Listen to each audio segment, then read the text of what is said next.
Any other questions? Ben, do you have any more thoughts, given where you sit and your reactions to the proposed legislation, what you like and really like? Well, just very quickly, because we fall into jargon and everything whenever we talk about this, I'll say the report of the Non-Proliferation Policy Education Center, somehow they got permission from the government and Sandia Labs to republish their slides. So on the NGA slides, on the consolidated classification guide, what they had in place and what they have now, very interesting if you want to learn more about it.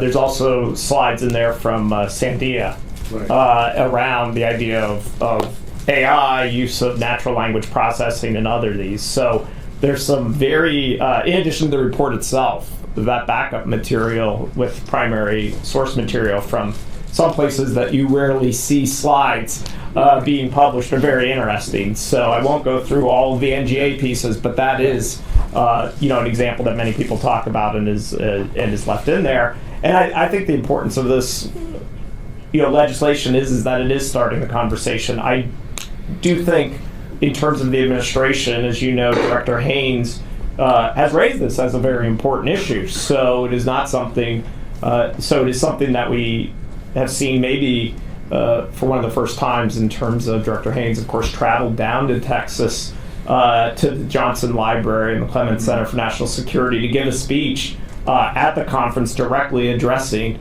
overclassification for the PIDB event we held down there. So, that the fact that she was willing to take that time to go down to speak about this issue, about the importance that it has for her and how she sees that as a problem for the community and for national security, says something about where it sits on her priority list. And you don't see that necessarily from other leaders of the intelligence community in the past, just simply because of the tyranny of the inbox and all the important things they have to deal with. So I don't know what the administration's reaction to the legislation will be. A lot of it is, part of it is codification of things in executive orders and other pieces, giving a statutory mandate to certain organizations. So we'll just see what that is. But to date, it seems like both DOD and Director Haynes have been public in ways I haven't seen in many decades in talking about this problem as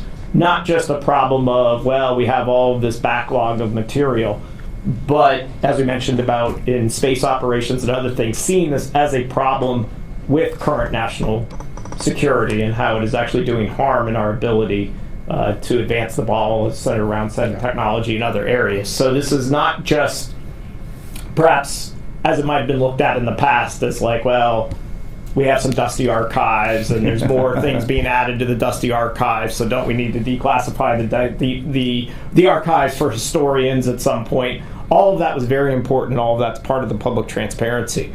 But it seems like this is now moving to a more current and more urgent issue actually affecting our operations and national security. Senator Rounds talked about the situation in Afghanistan. I was in government during Afghanistan, during Iraq, and all of these pieces, and a lot of different issues that I saw in the overclassification world and the ability to share with our international partners. Well, I'd like to build on that. 3 years ago, I started this as a result of a personal experience I won't get into. Let's just say the problem of overclassification is more bizarre than you can imagine. It's worse than what you heard today, is my view. And it gives vent to a lot of mismanagement, to be blunt, that we should not tolerate. This is our government. I think what's changed is precisely what you said. Instead of us thinking about classification as something for, footnotes for buddies and scholarship, it's turned to something in the future, which is how are we going to wage information campaigns? How are we going to share with equals rather than protectorates the kinds of information we need to win against adversaries who are going to possibly get into a hot war with us?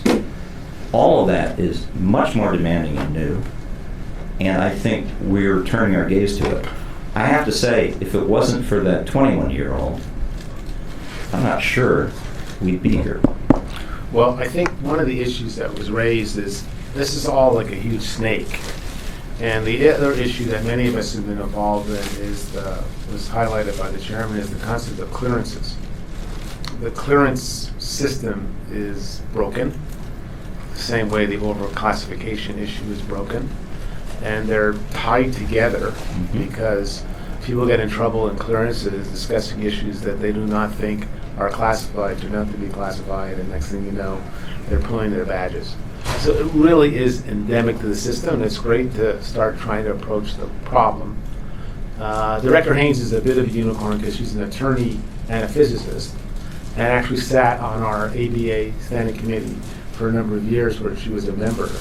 And she, I think, is a member who clearly understands, as you said, the importance of the problem,